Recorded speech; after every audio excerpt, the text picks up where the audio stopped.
Well, Baltimore businesses are threatening to withhold tax payments, blaming the rise in violence and lawlessness in that city. Reaction now from former NFL player and Jack Brewer Foundation CEO, Jack Brewer himself. Jack, great to see you. I'm just wondering what you think about this. Businesses saying, look, if you can't do what we think we're spending our tax dollars paying you to do, that is to keep the city straight, to keep our customers from being in danger when they go out shopping, we're not going to be paying taxes. Do you think that movement is going to spread? I think it will. You know, this Fels area of Baltimore is beautiful if you've ever been there, right on the water. So we need more communities like this to step up. You know, what the really sad thing about it is that most places across the country that have this gun violence, they don't have thriving businesses around that'll make stands like this. You know, they're stuck in poverty-stricken areas. And I say shame on all of us. Shame on us for focusing all the time on so many issues that really aren't issues when we got war taking place in our own streets, in our own cities and communities across these beautiful United States of America. We need to take a hard stand, and you got to get to the root cause of this stuff, David. Look at our education system. We had over 2 million drop out of high school last year. Where do you think these folks are coming from? We're not educating them. Our teachers aren't stepping up. These unions have strangleholds on these school districts and these teachers. It's just absolutely ridiculous. And we need to start holding people accountable. If you're going to go walk into a public school and teach some kids, and half of them are leaving out of there without being able to be proficient in reading and math, shame on you.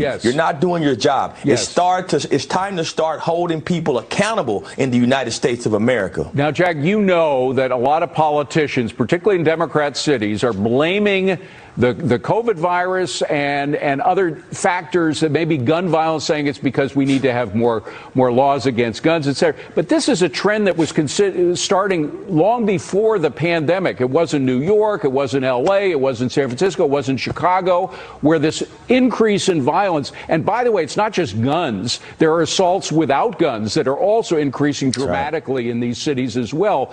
It was directly related to laws, that so-called bail reform laws that let dangerous criminals out on the street far too early, sometimes overnight. It's because of all kinds of rule changes and also attacks on the police that this violence has been increasing, isn't it?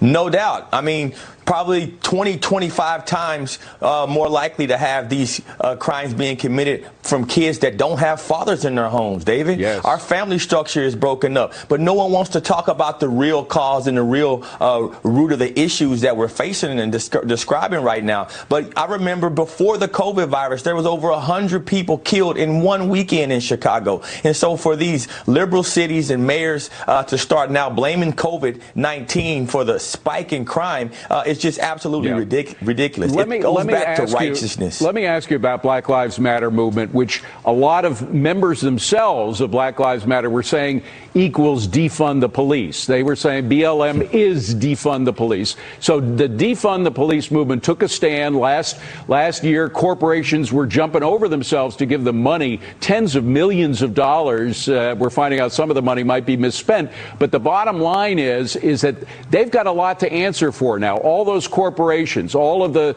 liberal politicians who were backing BLM, defund the police, Americans now realize that there is a connection between defunding police and increasing crime, right? You're 100% correct, and we got to start holding these businesses accountable who support this mess. You know, this Black Lives Matter organization that literally represents anti-family principles, anti-Christ principles. I can't even turn on a baseball game or a basketball game without seeing these logos and Black Lives Matters emblems on the back of our backstops. It's ridiculous. I don't want to see it anymore. Americans have to stand up against this, because this is exactly what's empowering and emboldening our communities to keep this liberal mentality, not holding these teachers accountable. Law enforcement scared to go to work. It should put fear in every American that law enforcement officers right now are very hard to even hire. No one wants to go to work anymore, and you can't blame them. These men want to get back to their families. What happened to us loving each other, but keeping each other accountable for that American dream? We can't take our prosperity for granted anymore, man. Absolutely. Absolutely. By the way, we're going to talk more about woke corporations coming coming up with Charlie Gasparino in just a moment. It's quite an interesting phenomenon. Jack Brewer, you're great. We really appreciate you coming on. Thanks so much. Appreciate it. Well, God bless you, David. Thank you.